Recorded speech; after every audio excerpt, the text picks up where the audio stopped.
ආයිබෝවන් අක්කරයකට ඕන බිත්තර වී අවශ්‍යතාව තමයි දැන් මේ මං කියන්න හදන්නේ. ඉතින් ගොඩට වපුරනවා නම් නාඩු කිලෝග්‍රෑම් 60ක් 80ක් සම්බ කිලෝග්‍රෑම් 60ක් කීරි සම්බ කිලෝග්‍රෑම් 40ක් 50ක් ඕන. මඩට වපුරනවා නම් නාඩු කිලෝග්‍රෑම් 40ක් සම්බ කිලෝග්‍රෑම් 30ක් 32ක් කීරි සම්බ කිලෝග්‍රෑම් 20ක් 25ක්. බීජ වක්කරෙන් දානවා නම් නාඩු සම්බ ඔක්කොම වී වර්ග සාමාන්‍ය කිලෝග්‍රෑම් 20ක් විතර ඕන. මඩ තවන් දාලා අතින් හිටවනවා නම් නාඩු වී කිලෝග්‍රෑම් 20ක් 25ක් සම්බ කිලෝග්‍රෑම් 16ක් විතර ඕන. ඩැපක් තවන් දාලා අතින් හිටවනවා නම් නාඩු වී කිලෝග්‍රෑම් 30ක් සම්බ වී කිලෝග්‍රෑම් 20ක් ඕන වෙනවා.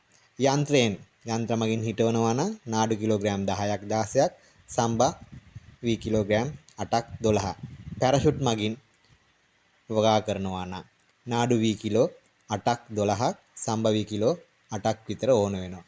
ඉතින් ඔය කිව්වේ අක්කරයක බීජ වී අවශ්‍යතාව සැලකිය යුතුයි 85% පැලවීම ප්‍රතිශතයක් තියෙන හොඳ නිරෝගිමත් පැලවීමේ ශක්තියක් තියෙන වීට් වල කිලෝග්‍රෑම් ප්‍රමාණය තමයි ඔය කිව්වේ.